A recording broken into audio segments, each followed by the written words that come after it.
Salam alaikum wa rahmatullahi à tous, bonjour à tous et bienvenue dans notre épisode numéro 22 de notre émission, de notre série Nos sœurs ont du talent. Alors, pour rappeler un peu le concept de l'émission, pour les personnes qui ne savent pas, qui sont nouvelles sur cette chaîne, qui nous découvrent maintenant, Nos sœurs ont du talent, c'est une émission, comme son nom l'indique, qui met en avant nos sœurs. C'est une émission que j'ai conçue spécialement pour nos sœurs musulmanes. J'ai beaucoup d'autres émissions sur ma chaîne YouTube dans lesquelles je parle avec d'autres personnes qui ne sont pas forcément issues de la communauté musulmane, mais je trouvais que on avait besoin on avait besoin un petit peu, ça manquait un peu cette safe place où en fait on se retrouve entre sœurs et dans laquelle en fait on met à l'honneur, on met en avant des sœurs musulmanes qui ont du talent parce que dans le monde franco-européen, parce qu'en général les personnes à qui je parle viennent de là, et bien c'est vrai que nous les femmes musulmanes on n'est pas forcément représentées sous nos meilleurs auspices, c'est-à-dire que c'est très rare en fait qu'on va voir des éloges faits dans les médias quand il s'agit des femmes musulmanes. Ça va être pour dire qu'elles sont oppressées, ça va être pour dire que ceci, que cela, mais rarement on les met en avant dans leur qualité et dans leur talent. Et c'est pour ça que modestement je me suis dit qu'on allait faire cette petite émission Nos sœurs ont du talent. Voilà, donc l'émission bien sûr est toujours en replay sur YouTube, quelques semaines après le live. Et voilà, n'hésitez pas à partager pour nous faire connaître encore plus de sœurs qui ont du talent. Assalamu Je alaikum. suis contente de t'accueillir. En plus, t'es très rayonnante, t'es très lumineuse, machallah, vraiment. Barakallah Ça fik. fait plaisir à voir, machallah. Ma soeur, est-ce que tu peux commencer par te présenter en quelques phrases et ensuite on va bien évidemment développer un peu sur la personne que tu es, ton activité, tout ce que tu as envie de nous dire en fait. Bismillah. Bismillah. Alors, je te remercie déjà de m'avoir invitée et c'est un vrai plaisir de faire ta connaissance presque en vrai Ouais. et de pouvoir partager ce grand moment avec toi de partage entre sœurs. Donc, je m'appelle Marie-Émilie, je suis conseillère en naturopathie et coach de vie spécialisée dans l'accompagnement des mamans épuisées. Ok. Et c'est une problématique que moi, j'ai connue personnellement. J'ai connu le stress, l'anxiété, la fatigue, comme beaucoup de femmes. Et j'ai développé des problèmes de santé. J'ai été opérée de la colonne vertébrale. J'ai eu énormément d'infections aussi. Et personne ne m'a aidée au niveau médical, social, etc. Donc, je me suis débrouillée par moi-même. J'ai cherché mes propres solutions avec des méthodes naturelles. Et il y a que comme ça que j'ai réussi à sortir de mes difficultés. Ok. Et suite à cette expérience-là, il y a quelques années, j'ai décidé du coup de m'engager pleinement à mettre cette expérience au service des autres femmes qui pouvaient connaître cette problématique de l'épuisement. Parce que je me suis rendu compte en fait que c'était une problématique extrêmement répandue. Il faut savoir que la dernière étude IFOP qui portait Mhm. là-dessus a montré que 68% des femmes aujourd'hui en France se disent physiquement épuisées et 57% moralement épuisées. Mhm. Et en fait, il n'y a pas de prise en charge en fait. Donc c'est pour ça que moi j'ai décidé, forte de mon expérience, de me former. Et donc, je me suis formée à la naturopathie. Et j'ai pu, du coup, me lancer pleinement. J'ai démissionné de mon travail et je me suis lancée pleinement dans l'accompagnement des mamans par les méthodes naturelles. Ok. J'accompagne d'autres femmes aussi qui ont d'autres problématiques. Et dans ce cadre-là, j'ai pu me rendre compte à quel point les femmes de notre communauté qui étaient touchés par cet épuisement pouvaient en arriver à délaisser leurs pratiques spirituelles à cause de On l'épuisement. y arrive. Et on y arrive. Voilà, je t'explique le cheminement en fait qui m'amène à toi aujourd'hui.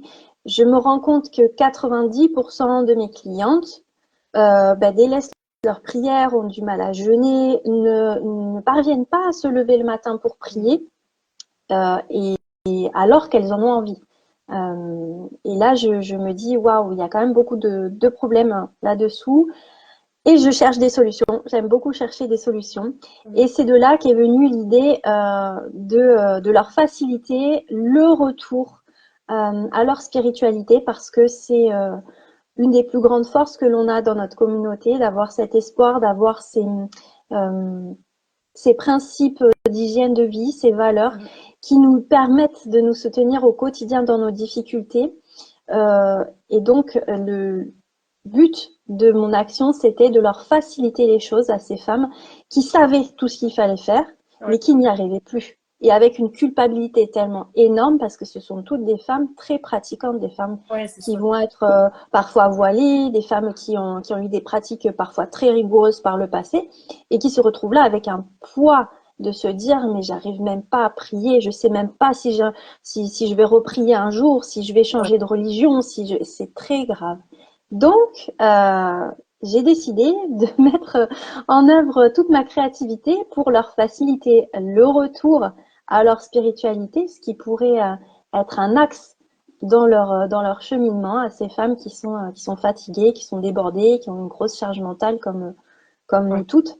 Et donc j'ai imaginé donc les reconduire à cette nature profonde qui est la leur grâce au bracelet Tasbih, en me disant la prière c'est compliqué pour elles, elles en ont marre qu'on leur dise ce qu'elles ont à faire, mais le bracelet Tasbih c'est quelque chose que l'on porte au poignet, que moi je porte aussi. C'est une expérience que j'ai faite moi-même et je me suis dit c'est quelque chose qui va donner un coup de pouce.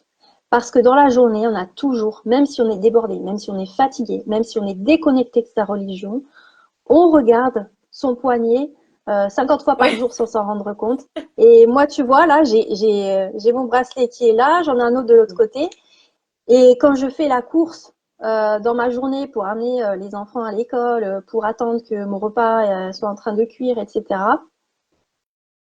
je vois mon bracelet et je me dis, ah bah tiens, là, tu as une minute, vas-y. Mais on peut pas imaginer les bienfaits qu'on gagne déjà en faisant ça et la motivation que ça soulève pour la suite en se disant, mais je suis capable. Non, je suis pas une mauvaise croyante parce que je ne fais plus rien. Et ça permet de raccrocher les wagons. Voilà comment est né Lady Tasbih il y a 2 mois. Mais c'est incroyable parce que, en fait, c'est, comment dire, on peut se dire, c'est pas juste un bracelet, mais en mode, tu vois, au vu de la subtilité du bracelet, on pense pas que derrière il y a tout, que ta niya, elle est aussi profonde. Tu vois ce que je veux dire? Quand on voit l'objet, on se dit, ouais, c'est juste c'est un tasbih. Mais quand on comprend toute la niya derrière, c'est incroyable, c'est magnifique, machin. Et en plus de ça, c'est très beau parce qu'il y a le côté esthétique. Nous, les femmes, on aime, voilà, quand même les belles choses, faut dire les choses. Et il y a le côté religieux, et aussi il y a le côté contrer l'oubli. Et je crois qu'il y a un hadith, une parole, en tout cas prophétique ou religieuse, qui dit les meilleurs parmi les croyants, ce sont ceux qui invoquent Allah dans l'oubli. Quand c'est par exemple des moments de latence, dans le bus, ou tu vois, tous les moments où tu ne peux pas penser à Dieu. Subhanallah, donc c'est magnifique en fait. C'est un coup de force, machallah. Barakallahu fik.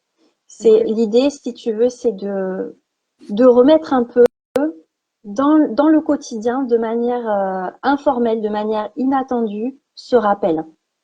Et toutes les personnes qui ont des bracelets Tasbih, en fait, déjà dans leur placard, elles ont des tasbirs classiques, elles ont des compteurs, elles savent faire sur les doigts, elles savent que c'est mieux de faire sur les doigts d'ailleurs, et je le dis et je le redis, parce que les doigts, les phalanges vont témoigner de toutes ces invocations que l'on fait, mais ces personnes-là savent tout ça. Mais qu'est-ce qui fait qu'à un moment, on est tellement débordé, épuisé, qu'on en arrive à se dire, ouais, je sais, mais bon.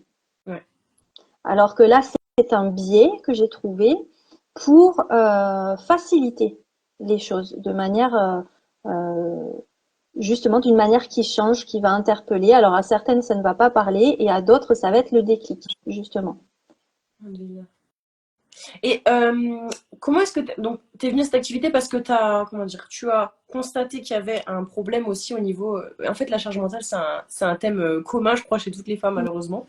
Mais comment tu t'es dit, j'ai vraiment. Parce que tu vois, on constate toutes des choses, malheureusement, qui sont très tristes dans le monde. Mais à partir de quel moment tu t'es dit, il faut que vraiment j'intervienne moi. Autre que faire des doras, ce qui est déjà énorme, mais dans le niveau concret, tu vois, de la pratique. Qu'est-ce qui t'a mis la puce vraiment à l'oreille, en fait? Alors, d'avoir écouté mes clientes, mes consultantes en naturopathie. C'est-à-dire que moi, je les accompagne sur plusieurs mois, ces femmes-là. Et du coup, chaque semaine, on a des rendez-vous et j'écoute et j'entends leur détresse. J'entends comment elles vivent leur journée. J'entends leur souffrance et leurs larmes de se dire, punaise, mais même mes enfants prient et moi, j'y arrive pas. Ah, c'est dur, ouais. Mm. Et donc, en fait, moi, je pars toujours de mes clientes pour imaginer des solutions. Inch'Allah. Euh, il y a en fait, ce qui va convenir à l'une ne conviendra pas à l'autre. Donc, mon job à moi, c'est d'écouter et d'entendre quelles sont les valeurs de telle cliente, qu'est-ce qui va lui parler à elle, et de chercher une solution pour elle. Et donc, je suis partie de ce que j'ai entendu, en fait. Et c'est vrai que, il y a, par exemple, de la même manière, ce sont des femmes qui sont voilà, très fatiguées, qui vont avoir des problèmes métaboliques, etc. Et donc, pour ça, il y a des méditations, il y a des exercices de respiration qui vont vraiment améliorer leurs symptômes et faire de la prévention, comme la cohérence cardiaque. Je ne sais pas si tu connais, c'est une méthode de respiration voilà, très puissante. Mais ces personnes, par exemple, vont me dire, ah oui, mais soit ça me dit pas trop, moi, les vidéos où il faut respirer avec une image de la forêt, ça me gave un peu. Ou alors d'autres qui vont dire, ouais, mais il me manque un truc. Il me manque un truc. C'est déconnecté de mes Ouais. croyances. Il me manque quelque chose, en fait. C'est un truc pour les zen, etc. Donc là aussi, qu'est-ce que je me suis dit, c'est un exemple parmi d'autres, mais je me suis dit, punaise, il faut que j'invente un truc là. Il y a un truc qui peut les aider, mais que personne n'a pensé. Donc Ouais. j'ai fait une chaîne YouTube avec des exercices de cohérence cardiaque sur le thème des noms d'Allah. Ah, Et donc, ça machallah. permet d'allier les deux, si tu veux, là aussi, de les raccrocher par le biais de la respiration et des exercices vraiment santé, de leur permettre à chaque fois, sur un exercice de 5 minutes, de Super. se concentrer et d'apprendre et de revenir, de se déconnecter un peu du reste pendant 5 minutes, ça ne dure pas plus, pour revenir à l'essentiel, en fait. Ok. Donc, Subhanallah. c'est un exemple. Bon, il y en a 99, moi, j'en ai fait que 5, je crois. Inch'Allah, c'est déjà énorme. Mais c'est un début, mais c'est pour te montrer un peu quel est le cheminement derrière tout ça. Ouais. Je pars du besoin des personnes que j'ai en face de moi. Et là, il est apparu un manque au niveau spirituel, un manque qui ne pouvait pas, à mon sens, qui n'a pas pu, pour la majorité des personnes que je suivais, être comblé par les choses habituelles, les choses traditionnelles, les outils qu'on avait à notre Ok. portée. Subhanallah. Et surtout, le fait d'ajouter le côté religieux, euh, ça apporte, bien sûr, ça rassure, mais ça apporte aussi une baraka en plus, en fait. Subhanallah. Tu vois? Le fait d'avoir cette vigilance divine, ça apporte forcément, au niveau même invisible, quelque chose de plus qu'on ne voit pas, mais qui est là. Inch'Allah. Oui, alors ça, c'est pareil, effectivement. Tu vois, au début, quand j'ai commencé mon activité, donc il y a un an et demi, euh, j'étais, je mettais pas le voile comme ça. Quand j'étais sur Instagram, je faisais plus turban discret, etc. En me disant, oh là là, ça va effrayer les gens. Moi, j'accepte tout le monde, les musulmans, les pas musulmans, les hommes, les femmes, les enfants, etc. Ok. Sauf qu'au final, je me suis fermé des portes parce que Ah, finalement, quand tu parles à tout le monde, tu parles à personne, tu ouais. vois. Et au bout d'un moment, je me suis dit, mais finalement, pourquoi faire? Il y a tellement de monde que forcément, bah, sois toi-même jusqu'au bout sans te Ouais. fermer. Et puis, bah, tu verras. Tant pis s'il y en a qui partent. Alors, non seulement les gens ne sont pas partis, mais en plus de ça, j'ai attiré des personnes qui entraient en résonance avec moi. Beaucoup de convertis, des femmes qui sont dans des couples mixtes, etc. Et Ouais. donc, ces personnes-là, c'est pas un choix de ma part de les suivre en priorité dans le cadre de mon activité, mais effectivement, ma manière d'aborder les choses et la place de la spiritualité dans mon accompagnement holistique et avec les bracelets Tasbih, des, c'est à ces personnes-là que je vais parler le plus finalement. Tu vois? Ok. Donc oui, effectivement, quand tu fais tes invocations, quand tu rajoutes une dimension spirituelle dans un accompagnement holistique en vue d'améliorer ta santé, ton bien-être, ta parentalité, effectivement, ça ne peut être qu'un plus Mhm. et ça ne parle qu'aux personnes qui sont touchées par cela, qui ont ces valeurs-là. Mais oui, tu vois, je fais aussi je propose aux clientes qui en ont besoin des exercices de méditation, par exemple, sophrologie ou relaxation, que je leur enregistre et puis qu'elles font chez elles ensuite. Et j'inclus dedans selon leur sensibilité, je peux inclure des notions religieuses, alors tout simplement dire, par exemple, est-ce que tu sens la présence d'Allah autour de toi qui t'apaise? C'est des choses très simples. On part pas sur le religieux, on est sur le spirituel vraiment. Et quand tu vois les personnes après le retour qu'elles font en disant mais j'avais les larmes qui ont coulé, qui sont venues tellement c'était beau, tellement c'était apaisant, j'ai jamais entendu ça. J'ai fait d'autres séances de méditation, mais ça, comme ça, j'ai jamais fait. Subhanallah. Parce que je pense qu'on n'y pense pas, en fait, les professionnels, à part en naturopathie, j'ai une collègue, Caro Naturo 91, coucou, salam alaikum. C'est une consoeur qui voit les choses un petit peu de la même manière, je pense, et qui propose vraiment des accompagnements de qualité pour les personnes atteintes d'endométriose et qui subissent des anesthésies à répétition. Et donc, c'est vrai qu'on peut proposer des choses qui prennent en compte la spiritualité parce que c'est tellement important. C'est tellement important. Dans l'islam, il y a tout en termes même de conseils d'hygiène de vie, de conseils d'alimentation. Ouais, Euh, c'est c'est englobant. Oui, holistique. voilà, C'est holistique. exact. Machallah. Et ce que je Mm. trouve beau, c'est que j'ai deux points à soulever. Le premier, c'est que Allah, il le dit en fait. Des fois, on oublie, mais il nous dit, n'est-ce pas avec le rappel d'Allah que les cœurs s'apaisent. Donc, je me suis jamais sentie Exactement. autant apaisée. C'est logique, subhanallah. Enfin, c'est logique, tu vois, c'est machallah, ça suit ce qu'Allah il nous dit. Et la deuxième chose que j'ai beaucoup appréciée dans ce que tu nous as raconté, c'est que tu t'es dit, en fait, moi, je vais être moi-même, je vais porter mon hijab comme je le dois, comme je le veux. Et tu vois, bismillah, le reste, voilà, et subhanallah, t'as mis une confiance en Allah, et regarde, il t'a ouvert toutes les portes. Et des fois, c'est une erreur qu'on fait, hein, parce que voilà, on est des êtres humains, etc., on a peur du risque, mais des fois, on se dit, bah, je vais pas trop montrer mon islamité, parce que je me dis, et en fait, c'est quand tu fais le pas pour Allah, qui est-ce qui va te donner le reste? Qui est-ce qui va te donner tout le reste? C'est lui. Donc pourquoi on fait pas le pas vers Oui. lui? Mais ça semble pas logique, mais quand on le fait, on voit que, subhanallah, il y avait que à sa porte à lui qu'on doit toquer, en fait. Parce que la porte de toutes les autres, du risque, de la, je sais pas, la popularité, etc., c'est lui qui les détient, tu vois. Donc c'est beau, je trouve, comme histoire. Inch'Allah. Merci. Mais c'est vrai. En fait, oui, oui, je me suis dit, bah, il y a plein de personnes oui, qui vont se détourner un peu de moi en se disant, elle, peut-être qu'elle va parler trop de religion ou autre, alors que pas du tout. Mais finalement, je vois que la quasi-totalité de mes clientes sont musulmanes, converties, ou pas musulmanes, mais vraiment dans des couples où l'homme est pratiquant. Et elles m'ont dit, mais je t'ai choisi pour ça, parce Ouais. que parce que tu étais française, que tu étais convertie, que tu pouvais mieux comprendre certaines choses. Et donc c'est là que je me suis dit, mais qu'est-ce que c'est bête finalement. On passe à côté de soi-même. Et je Ouais. pense qu'on est beaucoup à faire ça. On Malheureusement. passe à côté de soi-même en voulant contenter tout le monde. Et je n'ai eu aucune réflexion négative par rapport à ça en fait. Alhamdulillah. Il y a personne qui est parti de mon compte. Enfin non, rien du tout.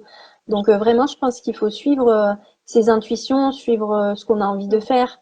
Et Lady Tasby est née comme ça, en me disant, eh bien, pourquoi pas. J'aime la créativité, j'aime fabriquer des trucs. Je fabriquais mes tasbirs pour moi depuis un moment en pierre naturelle, Ok. mais c'était pas un bracelet. Euh, et en fait, j'avais un petit peu parlé de ça il y a un an et demi.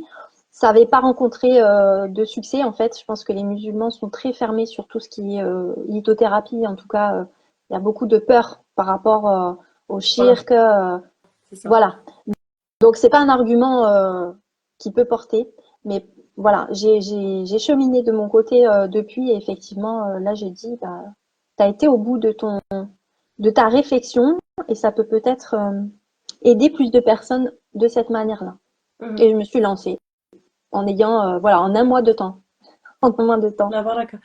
Et est-ce que tu as encore des clientes non musulmanes ou pas? Enfin, est-ce que tu as des personnes pas religieuses? Voilà. Ah oui oui, absolument.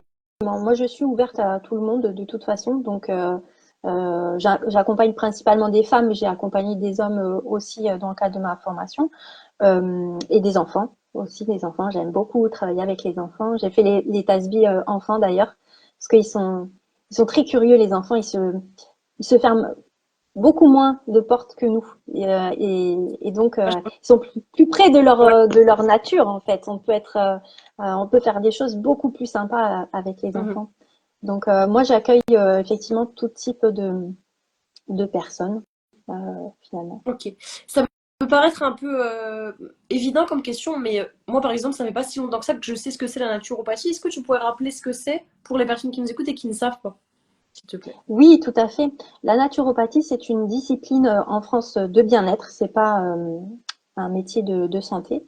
Donc, c'est une discipline de bien-être qui vise à aider les personnes à accéder au bien-être, c'est-à-dire à ne plus avoir de symptômes physiques ou émotionnels, en tout cas à arriver à vivre correctement avec ces Mhm. symptômes-là, grâce à des méthodes naturelles. Donc, il y a trois grands axes. Ça va être surtout l'alimentation, la nutrition, hein, le sucre. Je suis à mon 7e jour. Bravo, tu me fais rire. Merci. Oui, oui, c'est un vrai sujet, ça aussi, le sucre. Mais d'abord, voilà, avec l'alimentation qui agit sur énormément de choses. On n'a pas idée, d'ailleurs. L'hygiène de vie, donc, sommeil, environnement, l'activité physique aussi, gestion des émotions. Ça, c'est le dernier grand axe. Donc, c'est une prise en charge qui est globale pour permettre à une personne physique des douleurs, des problèmes digestifs, des problèmes de peau, Ça bug? ou des maladies chroniques. Ouais, ça bug un peu. Et, ou des symptômes émotionnels, de l'anxiété, des troubles du sommeil, euh, voilà, ce genre de choses. Ok. Désolée, est-ce que ça buguait pendant que tu as parlé ou pas? Parce que j'ai l'impression que c'était un peu. Alors, moi, je t'ai vu un tout petit peu flou quelques instants. Je ne sais pas si les gens m'ont entendu. Est-ce J'ai qu'il pas faut que je entendu. Ouais. répète? Oui, s'il te plaît. Désolée. Elle va couper tout au montage, hein, t'inquiète. Non, c'est pas grave. Je disais donc, la naturopathie, c'est une discipline qui relève du bien-être et pas de la santé, en France en tout cas, et qui vise à améliorer le bien-être des personnes, que ce soit au niveau émotionnel, au niveau physique, et de les aider à vivre avec moins de symptômes ou à mieux les gérer grâce à des méthodes naturelles, Ouais. et que ce soit donc prioritairement nos axes d'intervention, c'est l'alimentation, mais aussi l'hygiène de vie. Donc, ça comprend des tas de choses, la gestion de la maison, euh, la gestion du sommeil, très important, l'activité physique. Et le dernier grand axe, c'est la gestion des émotions, D'accord. parce que tout est lié. On est un être entier. Mhm. Et d'ailleurs, hein, c'est ce que je dis souvent. Si on prend l'exemple de la prière, l'islam, par le biais du geste de la prière, nous montre que l'être humain est entier, puisque on le fait avec le corps, on le fait avec l'esprit, on fait le dos, donc on se mouille le corps. On a certaines positions qui sont des positions aussi qui vont améliorer l'état de santé, participer à la prévention de certaines Ouais, maladies, activer certains systèmes, etc. Et on le fait avec la langue. Donc c'est tout ça dans un état émotionnel particulier. Donc la prière, c'est un exemple, un symbole du fait que l'homme a été conçu de manière globale et que quand on a des soucis de santé ou des soucis émotionnels, eh bien si on s'adresse uniquement à des personnes qui vont faire de la mécanique, c'est-à-dire tu as une jambe cassée, ben on va te ouais. réparer ta jambe, tu as l'estomac cassé, on va te réparer l'estomac, mais sans s'occuper du reste, il y a toujours un manque. Il y a toujours un manque. Et la naturopathie vise à accompagner les personnes qui souvent, alors soit en prévention, mais c'est quand même rare en France parce qu'on ne réfléchit pas de cette manière-là, contrairement par exemple à l'Inde ou à la Chine, où on fait beaucoup de prévention, soit on va accompagner les personnes qui ont connu des années d'errance médicale, qui n'ont pas trouvé de solution, ben, comme c'est mon cas en fait. Euh, voilà. Ok. Et est-ce que toi, tu le pratiques, t'as ton propre compte, ton propre cabinet, c'est ça que tu nous disais? Alors moi, je consulte en ligne, je fais des accompagnements en ligne, je n'ai pas de cabinet physique. Ouais. Comme ça me permet de toucher un maximum de personnes. Bon, il y a déjà, j'habite dans une petite ville à côté de Toulouse, il y a déjà 3 ou 4 naturopathes, ne serait-ce que dans la rue à côté, Ouais. donc c'était pas très pertinent d'ouvrir un cabinet ici. J'avais pas la possibilité de le faire. Par contre, effectivement, je propose des accompagnements en ligne, euh, donc les mamans peuvent avoir accès à mes services n'importe quand et de n'importe où, même ailleurs qu'en France, en fait. D'accord. De toute façon, on mettra tout ça en bio. Est-ce que tu peux nous dire maintenant, outre le fait, on a bien compris que c'est un peu t'es un peu une personne, de ce que j'ai compris, qui est dans le passif-réactif. Enfin, passif au sens où tu as subi quelque chose, même au niveau de la santé, les errances médicales. Donc, en fait, tu t'es lancé en tant que naturopathe. Ensuite, tu as vu un manque chez les personnes, au niveau des femmes épuisées, la charge mentale. Et tu as aussi lancé tes tasbih, machallah. Donc, on a compris que ça t'apportait ça humainement. Mais c'est quoi, en fait, le truc qui te fait vraiment kiffer, en fait, dans ta profession? Qu'est-ce qui vraiment fait que tu continues et le truc que tu aimes le plus, en fait, dans les tasbih, dans la naturopathie, dans ton activité?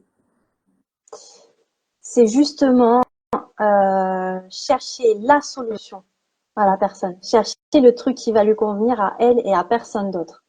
Moi, si tu veux, Kerima, j'ai un passé de travail socio-éducatif où j'ai travaillé pendant 17 ans en milieu carcéral. Ah ouais. Et donc, j'ai accompagné beaucoup enfin, des centaines, je sais pas, des milliers probablement de personnes qui avaient des profils mais très différents, des personnes qui parlaient pas français, des personnes qui étaient de toute origine, de toute religion, de toute problématique, voilà, et avec de multiples difficultés. Donc il fallait être très inventive et moi j'étais passionnée par ce travail, vraiment passionnée par ce travail éducatif.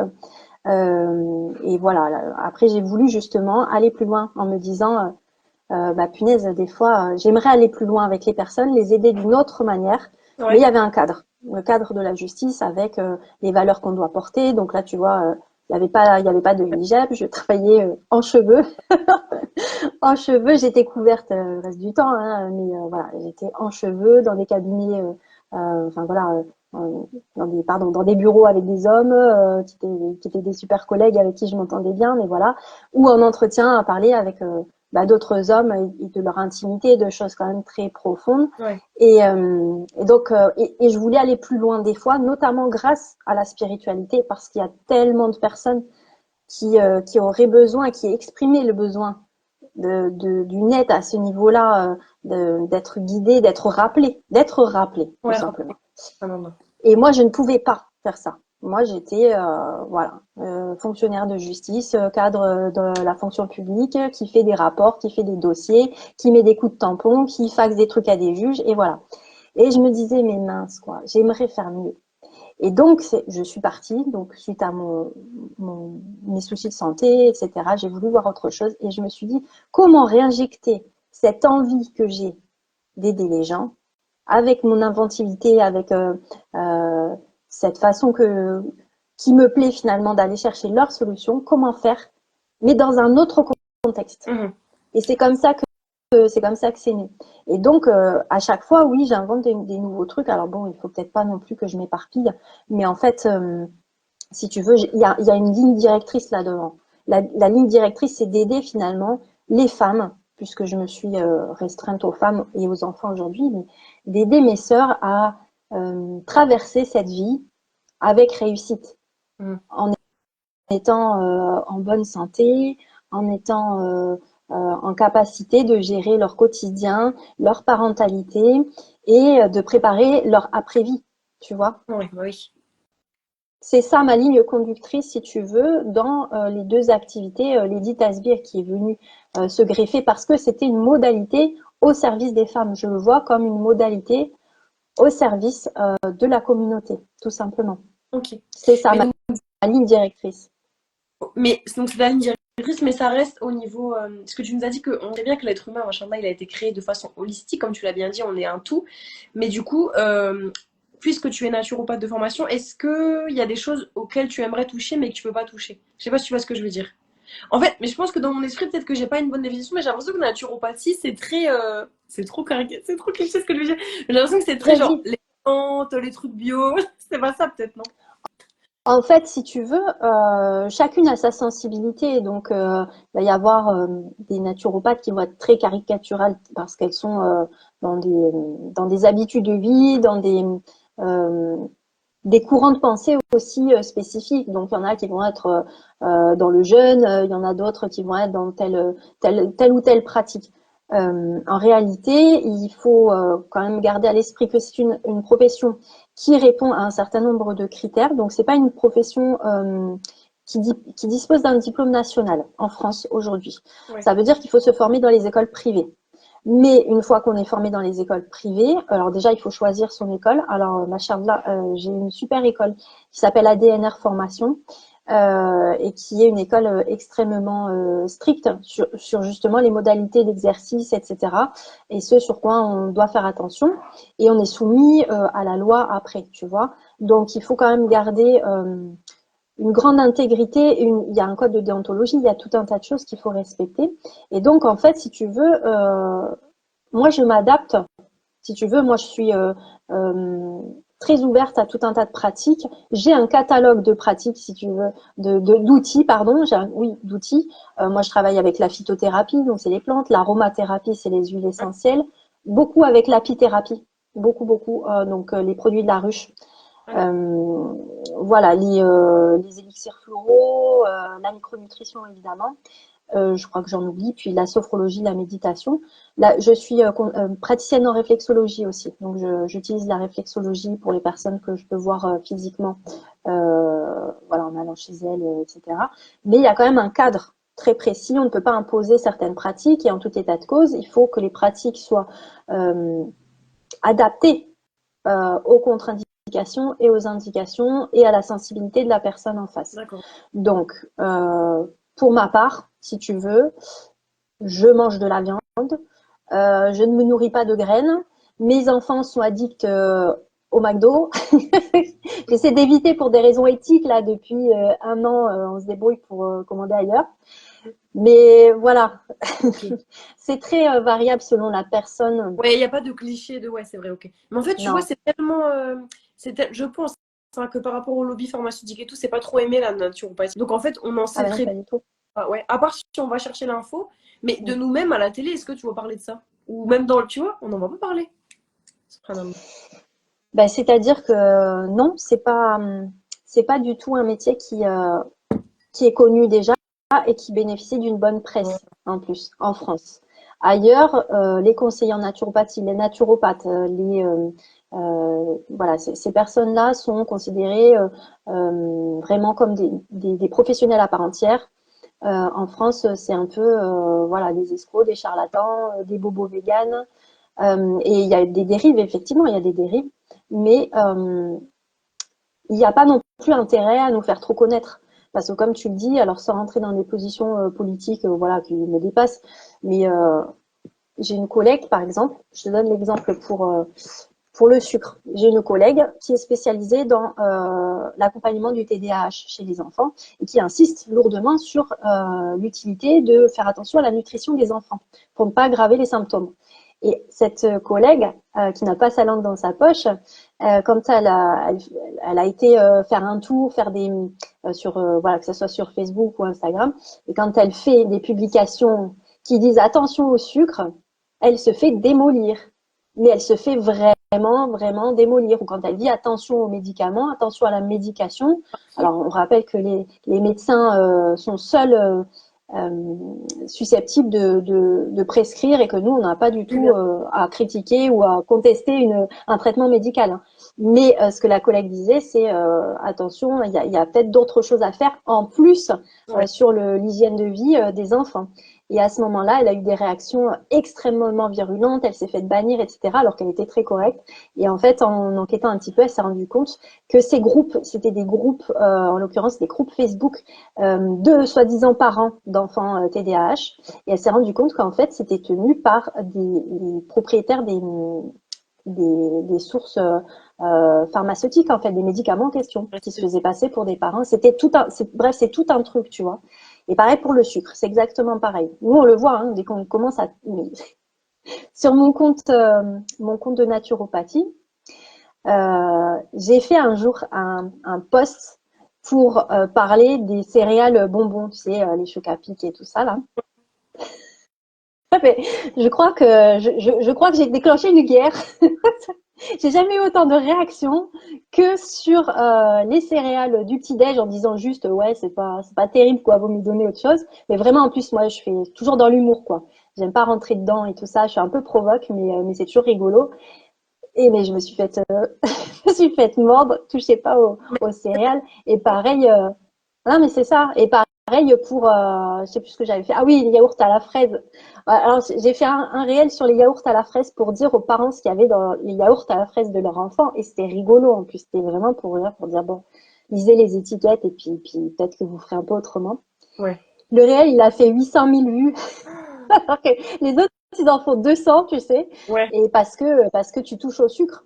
Donc effectivement, oui, on a une profession qui n'est pas connue, qui n'est pas estimée, qui est beaucoup critiquée, mais parce que, oui, dire arrêter de manger des produits industriels à tout bout de champ et manger une boîte de sardines avec une tomate, ça sera mieux pour vous. Ça n'arrange personne en fait. Ouais, parce que tu te dis, nous, tu vois, moi personnellement, j'ai un petit compte, je pense que toi c'est un peu pareil, tu vois, on se dit, mais voilà, mais en fait, même quand t'as un petit compte, mais que simplement tu vas à l'encontre des choses qui sont prônées habituellement, on arrive à te tomber dessus. Genre l'histoire que tu nous as dit sur Facebook, là, je suis choquée.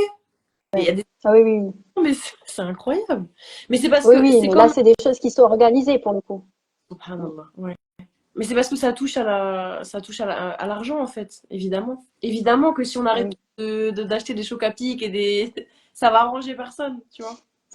c'est ça. Donc, bon, moi, après, tu vois, je fais pas trop de politique, etc. Voilà, je rentre pas trop dans ce créneau-là parce que, voilà, c'est pas trop mon Mm. truc. Mais par contre, effectivement, j'explique, je fais de la pédagogie pour dire, ben, si vous voulez manger telle ou telle chose, ok, mais regardez ce qu'il y a dedans. Après, vous faites votre choix. Ok. Les personnes que ça intéresse, vous écoutez. Les personnes que ça n'intéresse pas, ben, vont se détourner et puis voilà. Puis la société pourra continuer Mhm. comme ça. Mais il y a quand même, je trouve, hein, ces dernières années, euh, je trouve quand même que par rapport à avant, quand j'avais 20, 21 ans, je trouve que quand même on se réveille de plus en plus par rapport à l'alimentation. Il y a vraiment un, tu vois ce que je veux dire? Je trouve que les gens, ils se réveillent de plus en plus par rapport à l'alimentation saine, à l'alimentation naturelle. Il y a quand même beaucoup de boycotts, hein, je trouve. En fait, on comprend que, je pense, j'ai l'impression que ces dernières années, on a compris à quel point, avec une mauvaise alimentation, mais c'est tout qui est gâché, en fait, subhanallah. Et avant, j'ai l'impression que les Alors, oui. n'avaient pas autant conscience de ça. Tu vois? Nos parents, je pense qu'ils pensaient bien faire, mais s'informaient sans trop s'informer. Tu vois? Alors oui, je pense que la génération surtout bah, qui s'est retrouvée un peu piégée dans tout ça, dans ces représentations erronées sur la santé, oui, c'est plus nos parents. Ouais. Enfin, je pense les miens, parce que toi, tu dois être beaucoup plus jeune que moi, machallah. mais, euh, mais ouais, nous, à notre niveau, on se réveille, mais on se réveille quand, Karima? On se réveille quand on a des soucis de santé, quand on a des symptômes. Ouais. Et qui c'est qui te réveille? Est-ce que c'est ton médecin traitant qui te réveille en te disant, ah bah tiens, tu as mal là ou tu as mal là, t'as mangé quoi tout à l'heure? T'as mangé quoi hier? T'as mangé quoi la semaine dernière? Non. C'est toi quand tu fais tes recherches. Toi, comment tu as arrêté le sucre? Parce que tu as lu à droite à gauche, tu as écouté des sœurs qui ont fait des expériences par rapport à ça et tu as demandé leur retour d'expérience. Mais normalement, dans la vraie vie, logique et comment ça se passe dans d'autres pays, ben, en fait, c'est des professionnels qui t'accompagnent par rapport à tout ça. Tu Ouais. vois, moi, il y a un truc, il y a un truc, il y a un truc. Je partage ici parce que c'est pour ça aussi que je me dis, malgré les difficultés, j'ai tout mon sens à faire ce Ouais. travail-là. Je suis allée chez la kiné un début de semaine. Bon, j'ai mal à l'épaule et tout, ok. Je suis rentrée à 10h05 dans son cabinet pour faire mes exercices. Je suis ressortie à 10h20. Ouais. Voilà. J'ai fait mes exercices et elle était à côté, très gentille, hein, elle m'a montré les exercices et tout, mais avec sa tasse de café dans une main, le portable dans une autre main. Et elle scrollait sur le téléphone. Et son collègue qui était à côté faisait pareil. Ouais, c'est pas. Et il y avait une dame qui faisait ses exercices à côté de moi. Elle faisait ses exercices, tiens-toi bien, avec les jambes, mais elle faisait son téléphone avec les mains en même temps. Et personne ne regardait, en fait, on pouvait faire ce qu'on voulait finalement. C'est anecdotique. Alors après, Oui, mais bon, c'est révélateur. je suppose. Petite, mais c'est Et révélateur. je me dis, punaise, mais à quel moment est-ce que j'ai eu un entretien, une consultation avant de commencer les exercices avec cette dame? C'était la troisième fois que j'y allais. Pour qu'elle me demande, ne serait-ce que mes antécédents médicaux, un numéro de téléphone, si je fais un malaise. Il n'y a pas. Ouais. Donc oui, on se réveille. Kerima, je suis d'accord avec toi. Mais on se réveille dans un univers où bah, tout n'est pas vraiment fait pour ça, si j'ose dire. On nous encourage plutôt à faire l'inverse, la surconsommation, etc. Ouais. Et on se réveille après avoir eu beaucoup de soucis. Voilà. C'est ça le problème du Bani Adam de l'être humain, c'est qu'on est toujours comme ça en fait. Il faut qu'on soit éprouvé, que Dieu nous guide vraiment, Mmh. pour après comprendre. Et tu sais que ça m'a fait penser à un truc, je suis en train de me dire peut-être que je suis un peu naïve. Justement, avant de commencer ma cure de sucre, le jeudi avant, je suis allée voir une médecin parce que je devais y aller par rapport à mon mari. Bref, ça n'avait rien à voir avec le sucre. Et je lui ai dit, je me suis dit, bah, c'est un docteur, je vais lui dire, tu vois. Elle va forcément m'aiguiller. Et elle m'a dit, c'est incroyable, et c'est là que je me dis, mais c'est ça, c'est ce que tu dis. Elle m'a dit, oh, mais non, vous êtes jeune, vous n'avez pas encore 30 ans, c'est pas la peine de. C'est bon, vous avez le temps, etc. Il n'y a pas besoin de vous embêter avec ça. Et ça a failli me faire douter. Je me suis dit, ah, bah, je sais pas si je le fais finalement. Puis après, je me suis dit, non, je le fais. Mais tu vois, en fait, c'est Mmh. fou. Bah oui. Mmh. Ah oui, mais c'est ça. Donc, c'est à nous de nous débrouiller. Et sauf que quand on se débrouille par soi-même, on perd du temps, on perd de l'argent parce qu'on achète des trucs qui servent à rien, des compléments. Voilà, acheter à la Ouais. pharmacie, ça sera le paquet le plus joli qu'on va acheter en gros ou qui sera en promo. Et voilà. Et au final, ça aggrave les symptômes et où on n'a pas des résultats durables. C'est pour ça que moi, j'ai voulu mettre mon expérience personnelle au profit des femmes de notre communauté pour pouvoir leur proposer quelque chose de clé en main, Mhm. tu vois, et de totalement holistique. Je leur propose des choses, après elles acceptent ou elles n'acceptent pas. Elles me disent ça c'est pas mon truc, ok je propose autre chose. Mais elles n'ont pas à chercher par elles-mêmes. Mais oui, On fait un gros travail sur la nutrition, on fait un gros travail aussi de la complémentation, mais les gens n'ont pas à faire ce travail par eux-mêmes parce que si tu veux, ça nécessite quand même des études, c'est très pointu. La supplémentation, ça se fait pas comme ça. en fait, chacun son rôle, hein, quelque part. Ben oui, Mm. chacun son rôle, mais par contre, euh, j'en reviens aux questions que tu m'avais envoyées. Effectivement, qu'est-ce qui était le plus difficile? Qu'est-ce qui C'est ça est que le je voulais plus te difficile? demander. Donc, oui. Voilà. Alors, qu'est-ce qui est le plus Euh, difficile? qu'est-ce Question, ouais. Alors, qu'est-ce qui est le plus difficile? Ben justement, ce manque de considération pour mon travail, notamment, Mm. et le fait que, si tu veux, tout le monde pense savoir. Et moi, la première, je suis la première à dire je ne sais pas tout. Et j'apprends chaque jour. J'apprends chaque jour des trucs que je ne savais pas. Donc, il faut savoir quand même rester très humble Ouais. dans ses apprentissages et voilà, dans ce qu'on peut proposer. Mais ce qui est pesant, si tu veux, c'est que tout le monde va avoir toujours un avis, même que ce soit même dans ma famille ou autre. Euh, alors que ben, j'ai fait quand même une formation de presque 2 ans, j'ai eu des cas pratiques, un mémoire de recherche, un jury, etc. Et donc j'ai vu que c'était pas simple en fait, tu vois. Ouais, ouais. Mais quand tu as, je sais pas moi, tu vas refaire, tu vas refaire ta cuisine par exemple, tu vas pas aller dire au peintre, ah mais non mais c'est ta technique là, elle est nulle. Mais oui, mais t'as pas fait d'études de peinture. Et Tu vas voilà. pas voir ta belle-mère ou ta belle-sœur qui va dire ah ben non mais la peinture là il n'y a pas le bon grain, la bonne couleur, machin, t'as pas mis l'après avant. Alors qu'en naturopathie tout le monde sait tout sur tout. Tout Ouais. le monde peut parler pour dire ah ben le citron au réveil c'est bon de boire un verre de citron. Oui mais non en fait c'est pas non non non faut pas faire T'as ça. raison, parce C'est pas comme que ça. information contradictoire. Plusieurs fois, je me suis dit, oui, mais j'ai vu ça, mais maintenant, j'ai vu ça. C'est quoi la vraie info? C'est un grand problème, ça. Ben, la vraie info en fait il faut la prendre auprès des professionnels Karima Ouais. parce C'est que bête. tu vois par exemple moi je vais proposer euh, aucun conseil, même en alimentation par exemple, à part des choses très très générales, mais aucun conseil en alimentation si j'ai pas fait un entretien de 2 heures avec la personne, minimum, avec des questionnaires très précis, prendre tous les antécédents médicaux de la famille et tout. Hmm. Donc comment tu veux prendre un conseil sur Internet, et c'est ce que je t'expliquais notamment même sur le sucre, hein, même en sachant que le sucre raffiné c'est pas bon, je nuance quand même parce que tant qu'on n'a pas connaissance des antécédents d'une personne, euh, des antécédents familiaux, de ses habitudes, de ce qu'elle peut faire, pas faire, de l'état de son système digestif, etc., on ne peut pas faire le moindre conseil. Et quand C'est vrai, en fait. on lit tout et n'importe quoi, c'est un peu pesant parce que les gens, si tu veux, ils ont tendance après à dire ah ouais mais c'est facile, j'ai lu ci, j'ai lu ça. Ben oui mais non, c'est un vrai métier avec une vraie formation. Donc ça c'est Mais oui, assez pesant. oui, parce qu'au final, c'est un peu comme religieusement, tu vois, tu vas aller sur n'importe quel forum, tu vas lire un milliard de trucs, et puis après, je pense qu'on a tout commencé comme ça, tu te rends compte que, ah bah oui, il y a 4 écoles, bah en fait, ça, c'est parce que ça, il y a le contexte, ah mais cette sourate, ce verset, tu vois. Mais en fait, il faut juste être, subhanallah, appliqué, et ouais, c'est ça. Ben, Prendre le temps avec. regardez, Ah, non, non. c'est ça. Tu sais, il y a, enfin après, dans un des grands signes. que Dieu me pardonne si je dis des erreurs, mais un des grands signes de la fin des temps, c'est quand tout le monde va, les gens qui ne connaissent rien vont prendre la parole pour s'exprimer sur des grands sujets de ce monde. Et là, c'est ce qu'on voit, c'est ce qui se passe. En gros, sur les réseaux sociaux, n'importe qui peut parler de n'importe quoi, de santé, de politique, de je ne sais quoi, sans avoir fait les études et sans savoir. Donc, j'ai envie de dire, c'est un peu dommage. Parce que du coup, oui, c'est ce que dit ma collègue Caro Naturo. Oui, Caroline, c'est comme si on n'était pas légitime en fait. C'est ça. C'est-à-dire on va dire, ben, il faudrait peut-être faire comme ci, comme ça, et puis on va nous dire, ah ouais, mais non, mais c'est bon.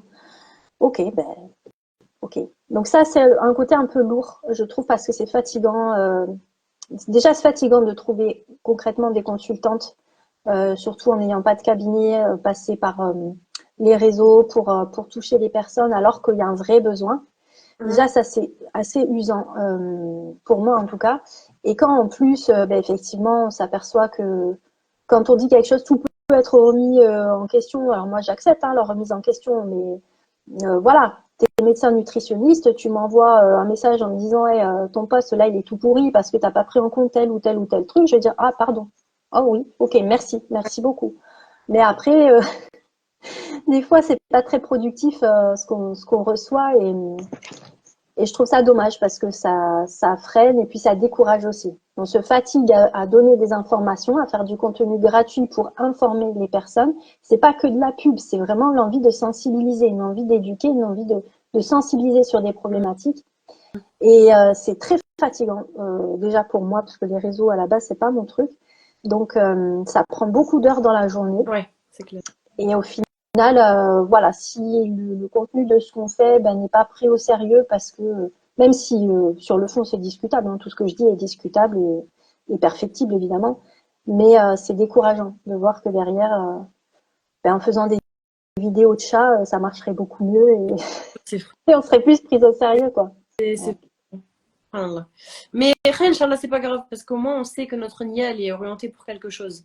Tu vois? Oui. Subhanallah. Mais du coup, c'est quoi le nom de ton compte de naturopathie? Parce que je savais pas en fait. Moi, je t'ai invité par rapport à ce compte, mais je savais pas du coup que t'avais. En fait, tout est lié. Comme j'ai pu t'expliquer, effectivement, tout Ouais, est lié. Le bracelet Tasbih est arrivé dans un cheminement. Donc, l'autre compte, c'est Marie-Émilie de Jarnac. Je te mettrai, ok, c'est mon compte de naturopathie avec mon prénom et mon nom, tout simplement. d'accord, je me dis. Là, je l'ai laissé pour le coup un peu en suspens parce que j'arrivais pas à poster sur les deux en même temps. Ouais, Donc, il est encore ouvert, hein, le compte, évidemment. Mais je me concentre pardon, surtout sur la mise en route de l'Edit Tasbih parce que j'aimerais que ça marche. C'est quelque chose qui peut aider beaucoup de personnes et, euh, et qui me fait vraiment du bien. Là, c'est le côté vraiment plaisir parce que je me dis ça fait du bien, ça étend le rappel sur le monde alors que c'est pas grand-chose à la base, quoi. ouais. Et puis, et donc, j'ai envie de le lancer sérieusement parce que j'ai envie que ça marche et qu'après, ça marche tout seul et que je puisse faire les deux comptes de manière un peu plus harmonieuse. Voilà. Et ça fait que 2 mois, les Tasbih? Et oui, alors j'ai créé enfin, j'ai rajouté l'activité à l'entreprise, c'était en juin. Donc, j'ai fait la boutique en ligne en juillet. Donc, ça fait, oui, depuis Ok, juillet. ok, subhanallah. Ouais, c'est tout récent, machallah. C'est un petit bébé, machallah. Et ça a C'est été ça. quoi tes premiers retours alors par rapport à ça? Alors, mes premiers retours, c'est que mes premières clientes sont très contentes Ouais, mais on a vu. de leur commande. Merci Linda, qui est toujours enthousiaste, c'est très chouette. Donc, Barakallahu fik, oui, oui, mes clientes, alors j'aimerais avoir de plus en plus de commandes, évidemment. Et c'est vrai que les premières clientes ont été très contentes, bah, à la fois de la qualité du bracelet, parce que j'utilise des pierres naturelles, donc je voulais pas prendre du plastique. Euh, donc j'utilise des pierres. Je trouve que on a assez de perturbateurs endocriniens, de plastique tout pourri dans notre quotidien. Là, je voulais vraiment des objets qui, pour une fois, voilà, ne contenaient pas ça. Sur les tasbih pour les enfants, par contre, j'ai mis des charmes en plastique sur certains parce que bon, ça plaît un peu aux enfants, ça peut un peu plus les attirer à faire leur dhikr en ayant plaisir avec un bracelet qui leur plaît. Mais sinon, je limite.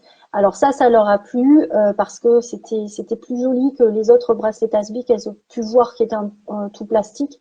Et, euh, et aussi le soin qu'elles ont vu, des retours écrits que j'ai eu, les soins qu'elles ont vus dans l'emballage en fait, parce que moi je prends vraiment du temps.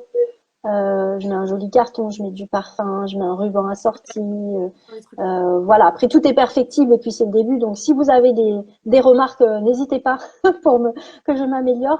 Mais en fait, les clientes, les quelques clientes que j'ai eues, ben, on continue à parler, à échanger en fait sur Instagram, sur d'autres choses parce que je vois elles ont eu plaisir. En fait, elles se sont senties, me semble-t-il, chouchoutées. Elles ont vu que j'y mettais du cœur. Mm. Et donc, quand c'est un objet, c'est pas juste un objet de déco ou un objet de mode, en fait. Si, moi, quand je fais mon bracelet, là, tu vois, je fais un bracelet comme ça, tu vois. Quand je le fais, quand j'enfile les perles, Wallah, je pense à la personne qui va s'en servir. Je pense à elle, je pense à chaque chose qu'elle va dire. Tu sais, ça me vient tout seul à la tête et je me dis, waouh, quelle chance j'ai de faire ça, quel honneur j'ai de lui Oui, permettre de. Elle n'a pas besoin de moi en vrai, hein. Elle n'a pas besoin d'un bracelet pour se rappeler de son Seigneur. Mais passer par moi pour le c'est un faire, honneur. c'est un grand honneur. Oui, Déjà, un grand honneur que Allah me fait en m'ayant permis d'avoir cette idée et que cette personne soit venue vers moi pour m'en demander un. Donc, je me sens honorée par mon Seigneur, vraiment humblement de contribuer à ça, parce que lui non plus n'a pas besoin de moi, en fait, hein. mm. Mais je me sens comme un instrument, en fait. Je lui demande dans mes doigts chaque matin d'être un instrument pour aider ces créatures à aller mieux grâce à ces créations. Et quand je fais les bracelets, déjà, je vois les différentes couleurs, je me dis, waouh, et ça, c'est lui qui a créé ça. Et ça, tu vois pas avec des bracelets plastiques ou avec les tasbis plastiques que tu achètes au marché parce que je respecte aussi, hein, chacun vend ses trucs Ouais. et gagne sa vie comme ça. Mais là, moi, rien qu'à contempler, tu vois, enfin, je sais pas, j'en ai là, regarde celui-là, tu vois, il y a différentes couleurs dessus, c'est la même pierre, Mm. c'est de la patite. Je me dis, subhanallah, c'est ton Seigneur qui crée avec de la pierre des minéraux. Déjà, nous, on est constitué de minéraux, donc il y a beaucoup de correspondances. Ces pierres-là, elles sont toutes différentes. C'est une création de ton Seigneur, une création qui se prosterne. Toutes les créatures, tout ce qui est dans les cieux et sur la terre se prosterne devant Allah. Les pierres que j'ai là dans mes bracelets, quand elles étaient dans la terre, elles se sont prosternées devant Allah. Et moi, je me sers de ça pour aider les femmes à revenir à leur Magnifique. Seigneur. Et ça, je crois que c'est des choses que mes clientes, elles ont bien compris parce qu'elles le voient dans mes réels et parce qu'on en parle un peu. Et donc, effectivement, je pense, d'ailleurs, j'ai eu pas énormément de commandes, mais alhamdoulilah, les commandes que j'ai eues, les clientes, elles ont recommandé 15 jours plus tard, où elles Subhanallah, m'ont dit, je vais t'en la reprendre d'autres. fidélisée Donc en fait. ça, je me dis, c'est cool, Ouais. tu vois. Inch'Allah. Et c'est beau que tu aies allié le côté, parce que faire le tasbih en lui-même, pas l'objet, mais même l'objet, mais en tout cas la signification symbolique, c'est noble. Et en fait, tu as allié le côté fort, la forme est noble, parce que c'est des pierres naturelles, et avec le fond qui est noble, c'est le fait d'évoquer Allah, le dhikr. Donc c'est magnifique, machallah. Mm. De pas avoir négligé le côté, la forme en fait, physique. C'est beau. Mais disons que j'essaie de penser ce que je fais. Je trouve que dans le monde où l'on vit, les choses ne sont pas pensées. On Mhm. pense à plein de choses. Oui, oui, on va Ah oui, penser aux courses, on va penser aux gosses, on va penser au travail, on va penser à ce qu'on n'a pas posté comme courrier, ce qu'on n'a pas posté comme réel. Ça, on va penser à plein de choses. Mais on ne pense pas les choses. Tu vois. Et moi, dans ce que j'essaie de faire, aussi bien au niveau de la naturopathie que des bracelets tasbih, et tu as pu le voir dans nos discussions, j'en dirai pas plus, mais quand je prépare un projet, même pour les bracelets tasbih, c'est pensé. Tu vois, les détails, ils sont pensés ouais. par rapport à la personne qui me demande. Donc là, je fais des propositions sur mon site où on coche ce qu'on veut comme charme et comme couleur. Mais sur d'autres projets aussi, j'essaie de me mettre à la place de la personne et de me dire, punaise, qu'est-ce qui la ferait vibrer dans ce projet-là? Qu'est-ce que je peux lui proposer moi? Ouais. Tu vois, t'as pu peut-être le percevoir dans nos discussions. Oui, j'essaie de penser les choses parce que tout a un sens. On n'est pas là pour rien. Les rencontres, elles se font pas pour rien. Et si les gens s'adressent à moi, c'est parce que je peux les aider. Et d'ailleurs, c'est ce que je demande. Je demande pas à avoir beaucoup de clientes. Je demande à mon Seigneur, quand je fais le fajr, mon Dieu, mets-moi sur le chemin des personnes que je peux aider et écarte-moi du chemin des personnes que je ne pourrais pas aider. Inch'Allah. Donc les personnes vraiment qui ressentent que mon bracelet tasbih peut les aider dans la vie de tous les jours à raccrocher les wagons et à se rapprocher de leur Seigneur et à penser davantage dans cette espèce de course là quotidienne où on est tout le temps à droite à gauche dispersés partout, eh bien ces personnes-là vont venir vers moi. Les autres ne viendront pas. Et c'est très bien comme ça. Je me sens à ma place. Mais c'est bien parce qu'il y a vraiment une sagesse dans le fait de dire, et c'est un truc que j'ai toujours vu depuis toujours, enfin depuis que je suis convertie plutôt, c'est que vraiment Allah il utilise les gens, il utilise pas dans le mauvais sens, mais les uns pour les autres. Et à chaque fois, il n'y a pas de rencontre vaine. C'est incroyable, tu vois. Là par exemple, je t'ai invité à venir sur mon live, et en contrepartie, même s'il n'y a pas eu de contrepartie, je t'aurais invité. Hein. Mais on dit, en contrepartie, subhanallah, tu vas m'aider, Inch'Allah, pour un projet dont on ne dit pas plus. Mais tu vois ce que je veux dire?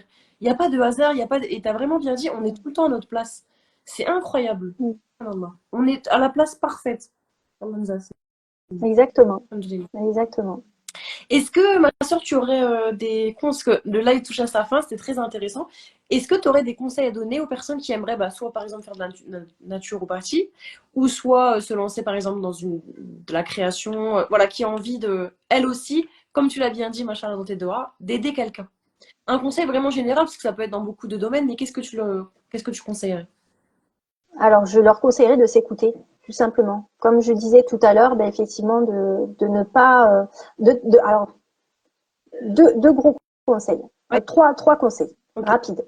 Le premier, déjà, c'est de faire la prière de la consultation. Première chose. Il n'y a pas d'erreur. Tu fais la prière de la consultation, quelle que soit la décision que tu prends, quelles que soient les embûches que tu rencontreras, même si tu te casses les dents dans un mur dans ton projet, tu sauras qu'il n'est pas venu pour rien. Il est venu pour t'apprendre, ce projet-là. Deuxième conseil, travailler sur tes croyances limitantes. C'est-à-dire que, comme l'exemple qu'on prenait tout à l'heure par rapport au hijab, par rapport à tout ça sur les réseaux, l'image de la musulmane et tout ça, c'était une croyance limitante. Quand on se lance dans un projet, que ce soit pour faire, il y a beaucoup de créatrices d'artisanat comme moi. Donc moi, c'est les bracelets tasbih, mais je connais d'autres sœurs qui font des abayas, qui font des tas de choses super, vraiment formidables. Donc c'est une possibilité que l'on a, mais vraiment, il faut pas se limiter. Il faut pas croire que parce qu'on a le voile, on n'arrivera pas à trouver de travail. Il faut pas croire que parce qu'on n'a jamais toucher à quelque chose, on n'arrivera pas à apprendre. Moi, je suis retournée à l'école à 40 ans, hein, avec mes cahiers, mes stylos, mes post-it et tout. On peut toujours apprendre et essayer de s'interroger, voilà, sur les limites qu'on peut se mettre soi-même. Ça, c'est pas des conseils généraux, en fait. Il y a que la personne qui peut savoir ou se faire coacher, notamment au niveau professionnel. Qu'est-ce qui va faire qu'on se limite? T'as envie de franchir le pas? Ça fait 6 mois que tu me parles de ton projet. Pourquoi t'as rien mis en place? Paf, t'écris sur un papier. C'est quoi le truc? Peur de manquer d'argent? Ok, alors on va faire le budget. On va voir combien ça va te coûter, on va voir de combien tu as besoin, etc. Et pour casser une à une les croyances limitantes que l'on peut avoir. Si le projet il est viable, fais-le. S'il n'est pas viable, ne le fais pas. Mais par contre, essaie de comprendre pourquoi tu ne le fais pas à un moment donné. Si tu te mets des menottes à toi-même pour pas avancer, ben voilà, me regarde. Je suis fonctionnaire, j'ai lâché un travail de 17 ans avec un salaire et tout. J'ai démissionné, hein, pas de rupture conventionnelle, pas de chômage, rien. Mais je regrette pas parce que je me sens à ma place, mais parce que j'ai travaillé sur mes vrais besoins, mes vraies valeurs. Trouver tes vraies valeurs. Une fois que tu auras tes vraies valeurs, tes actes, ils vont se mettre en résonance. Ça, c'est le deuxième conseil. Travailler les croyances limitantes et les représentations. Et sachant qu'en plus les sœurs aujourd'hui musulmanes, il y a un vrai terreau, il y a des vrais talents et tu en es la preuve hein, par ton émission. Il y a un vrai terreau, mais il y a beaucoup de représentations qui nous poussent à ne pas exploiter notre potentiel. Et ça, c'est très dommage. On est dans une société qui nous montre pas des exemples de réussite de femmes musulmanes voilées, etc. Donc il faut vraiment travailler sur soi. Il ne faut pas compter sur les autres pour ça. Au niveau des blocages mentaux qu'on peut se mettre. Et troisième conseil, c'est vraiment la formation. Parce que déjà, il faut se former sur ce qu'on veut produire, sur ce qu'on veut proposer aux autres. Ça, c'est le côté technique. Mais après, il faut savoir se vendre, entre guillemets. Et ça, moi, je suis pas très au point là-dessus. Faut maîtriser les réseaux sociaux, il faut maîtriser la communication, il faut se former à l'art oratoire aussi pour arriver à se présenter, etc. Moi, c'est des choses que j'ai dû faire. Mais c'est essentiel, je pense. Après, Dieu, il donne la baraka à qui il veut. Il y a des personnes qui se font pas du tout, qui se lancent comme ça marche incroyablement bien, machallah. Et ça peut être une bénédiction, comme ça peut être une épreuve aussi, d'ailleurs, la réussite. Mais globalement, si on veut éviter de perdre du temps et de perdre de l'argent, moi, je conseille vraiment de se former aux réseaux sociaux avec des personnes très compétentes en premier. Ah oui. En fait, c'est bien parce que ça démonte, et c'est pas la première sœur à dire ça sur l'émission, ça démonte un peu, et moi j'aime bien cette idée, ça démonte un peu l'idée de dire, genre, en gros, il y a des génies à qui on a tout donné, non, on travaille tous pour ça, on se forme, on galère, tu vois, comme tu as dit, on reprend les études à un certain âge, etc. On galère tous, il faut arrêter de penser qu'il y a des gens qui sont nés, tu vois. Ça, c'est un mythe hein, Mais qui fait les gens hein, de penser ça. en fait, ça existe. Bien sûr qu'il y a des gens qui ont beaucoup d'argent sans faire beaucoup d'efforts. Même dans le cadre de leur travail, ils vont faire un truc, ça va être un truc chouette, ok, ou ça va être un truc pourri, mais ils vont avoir tout de suite du succès. Pourquoi ça existe? C'est Dieu qui donne, il distribue à qui il veut. C'est dans le Coran, c'est pas moi. Hein. Mais par contre, déjà d'une, il faut arrêter de voir ça forcément comme euh, uniquement une bénédiction, c'est ce que je te disais. Ça peut être aussi la source de la perte ou une épreuve pour la personne, parce qu'il faut qu'elle garde les pieds sur terre, etc. Donc, c'est pas forcément une super chose, dans l'absolu en tout cas. Et la deuxième chose, c'est que ça, ça n'empêche pas, je sais pas comment le formuler.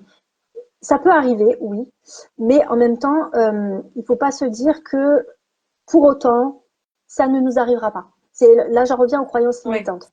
Tu vois, c'est pas parce que eux ils ont tout et que moi j'ai rien, que que j'arriverai à rien, etc. Il faut pas croire non plus que rien que parce qu'on travaillera, tout arrivera. Ouais.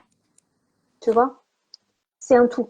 Dieu, il met ce qu'il veut, là où il veut, quand il veut. Il y en a qui vont démarrer, ça va marcher. D'autres qui vont galérer pendant 10 ans alors qu'ils font tout impeccable, mais ça va pas marcher. Mais par contre, à côté, qu'est-ce qu'ils vont faire? Ils vont beaucoup invoquer.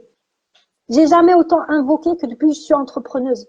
J'ai jamais été autant versé de larmes en disant Rabbi, peut-être que ça marche parce que j'ai du bien à proposer aux personnes et parce que j'ai besoin de nourrir ma famille aussi.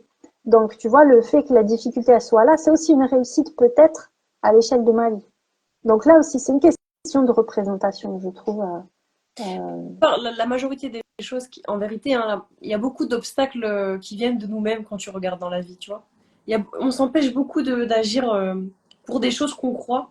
Par exemple, le regard des autres. Tu vois, il y avait une phrase qui m'avait marqué un jour dans, je sais plus si c'était une émission ou quoi, mais en gros, la personne disait, mais en fait, on s'empêche tous de faire des choses pour le regard des autres, alors que, regarde, est-ce que tu vois vraiment dans la rue des gens qui te regardent, ils s'en foutent. Et même nous, on s'en fout, tu vois, on fait notre vie, on regarde pas les gens. Et nous, on pense que les gens nous regardent alors que nous-mêmes, nous ne regardons pas les gens. Personne se regarde en fait. Et pourquoi s'empêche de faire des choses? C'est trop bête. On gâche notre vie et on passe à côté de ce qu'on veut faire à cause d'un regard qui est inexistant la plupart du temps. C'est dommage. Bah, la difficulté, c'est en fait quand on en arrive là, c'est que finalement on oublie que n'importe quelle seconde du jour ou de la nuit, Allah il nous regarde et on s'occupe pas de son regard à lui. Parfois, moi la première, hein, mais on s'occupe pas de son regard à lui parce qu'on n'y pense plus. C'est tellement logique qu'on n'y pense même pas. Alors qu'on va s'occuper du regard d'un tel ou un tel parce qu'on va sortir avec nos vieux pantalons et se dire ah mince ils vont dire quoi à la réunion parents d'élèves limite tu vois j'aurais dû changer enfin un truc débile, j'aurais dû changer de pantalon ou j'en sais rien ou ma voiture elle est mal lavée, je dois prendre quelqu'un, qu'est-ce qu'il va dire? C'est des exemples qui me viennent comme ça. Mais à quel moment tu penses à Allah plus qu'aux autres? Et c'est là que le bracelet tasbih, par exemple, moi, il m'aide. Parce que des fois, je fais, ah bah oui, crac, c'est comme si tu sais, je faisais un reset des fois dans ma journée. Ouais. Je fais un reset. Okay. Mais effectivement, on s'occupe du regard des autres, mais parce qu'on veut correspondre à un modèle qu'on pense être le modèle où on sera trompeusement aimé par tout le monde, mais c'est faux, ça n'existe pas. Et en plus de ça, j'ai envie de te dire, Dieu, il nous a tous créés différents. Comme les pierres. Il nous a créés différents, avec une poignée de terre de chaque endroit du monde, de chaque couleur. Toi, tu n'as pas les mêmes facultés, les mêmes capacités, les mêmes qualités que moi et que toutes les sœurs qui nous regardent. Et moi, ce que j'essaie d'amener chacune de mes clientes à percevoir, c'est qui elle est. Au lieu de culpabiliser de ne pas être comme telle ou telle ou telle mère, qui font tout parfaitement, soi-disant. Ouais. Qui tu es toi? Qu'est-ce que tu veux toi? Qu'est-ce que tu proposes toi? Parce que Allah, il nous a tous créés comme un chef-d'œuvre à part entière. Il a créé l'homme de manière parfaite. C'est qui l'homme? C'est l'homme dans l'absolu, dans la machine complexe qu'elle est, mais c'est aussi chacun des hommes. Et donc, célébrer ta différence dans tes goûts, dans ta couleur de cheveux, ta couleur d'yeux, ta manière de parler, ta manière de t'habiller, ce que tu aimes, ce que tu peux proposer. Ça, c'est ta différence. Il y a aucune personne de toute la création, des milliers d'années, aucune personne qui te ressemble, qui est comme toi. Il va y avoir des copies, des pâles copies, mais qui seront très différentes finalement. Et donc pour moi, quand on aide une sœur à briller dans sa singularité, c'est un acte d'adoration. Moi, je le vois comme un acte d'adoration envers mon Seigneur en me disant, regarde ta créature, tu l'as fait tellement parfaite, tellement différente de telle autre créature. Et c'est ça, en fait, le message moi que je voulais faire passer. C'est très en cohérence avec ton cheminement aussi, c'est de dire il y a tellement de perles, tu vois, qui ont un acre différent. Il y a tellement de perles qui sont là et qui méritent de briller, et en les faisant briller, en leur permettant de briller dans leur propre nature à elles, et pas en voulant être comme tout le monde, eh bien, c'est un acte d'adoration envers son Seigneur, en fait, en reconnaissant la beauté de sa création au travers de ses créatures. Et là, il le dit qu'il nous a créé, il nous a créé différents pour qu'on s'entre-connaisse. S'il avait voulu, il aurait fait une seule communauté. Bref, il y a plein de versets qui parlent. Et au final, et là, c'est un khayr qu'on soit tous différents. Sinon, ce serait ennuyeux. Est-ce que maintenant, pour qu'on... Donc, il y a encore 2 questions avant la spéciale. Est-ce que tu pourrais nous donner très rapidement le prix, par exemple, des tasbih, ceux qui sont plus petits, ceux qui sont plus grands, un peu pour les personnes qui seraient intéressées Oui, alors les bracelets, en fait, vous pouvez tous les voir sur mon site internet. Voilà, il y a les liens sur mon compte. Sur le site internet, en fait, j'ai une gamme pour les enfants et une gamme pour les mamans, enfin pour les femmes. Et donc, vous choisissez votre couleur de pierre et votre charme. Et moi, je le fais ensuite sur mesure. Dans les 48 heures, je vous l'envoie. Donc, le prix, j'ai voulu un prix unique pour la gamme enfants et pour la gamme des femmes. Ça simplifie quand même les choses. Donc, il est aujourd'hui à 21,95 €, le bracelet Tasbih. Donc, tout compris et avec la livraison gratuite en France. Okay. En rappelant, voilà. C'est des pierres naturelles, bien sûr, c'est pas du plastique. Non, ce sont des pierres naturelles. Alors, j'ai un modèle qui est un peu plus onéreux. Je vais arriver. Attends, je vais essayer de le montrer là. Parce que lui, il est en vraie perle, en perle d'eau douce. Donc, c'est un matériau qui est déjà plus noble. Qui est déjà plus onéreux. Donc, il est là. Je ne sais pas si vous voyez. Voilà. Donc, celui-là, il est à 44 € sur le site. Donc effectivement, parce que effectivement, il est beaucoup plus fin et avec des vraies perles d'eau douce. Ok. Voilà. Donc voilà, il faut aller simplement sur le site et regarder. Les bracelets pour les enfants sont un petit peu moins chers et il y a beaucoup plus de choix en matière de charms. Voilà. Ok. Donc tout est personnalisable en fait. On choisit nos perles, notre couleur, les charmes. Exactement. Okay. Exactement. Donc là, je te montre un peu si j'ai les. Tu vois, il y a tout un tas de couleurs. Je fais rapidement, tout un tas de charmes. Et une fois que moi j'ai votre commande, je pioche dans mes tiroirs et je vous fabrique le vôtre qui est rien qu'à vous. Purée, c'est trop bien. Ça me rappelle quand j'étais petite, je faisais plein de bracelets avec tous les petits casiers, avec toutes les perles. C'est trop bien. Tu dois. Pas. Ah, machallah. Je me régale, moi. C'est le plus important, là, c'est de faire ce qu'on aime vraiment. Est-ce que maintenant, ma soeur, tu pourrais nous dire le mot de la fin? Qu'est-ce que tu aimerais, voilà, le message en raccourci, on va dire que tu aimerais vraiment qu'on retienne de cette émission? Le message, c'est vraiment de rester soi-même en fait, et que chacune d'entre nous, chacune des sœurs a quelque chose à apporter aux autres, que ce soit des compétences, que ce soit de l'écoute, que ce soit du partage, que ce soit juste une doua. C'est rien.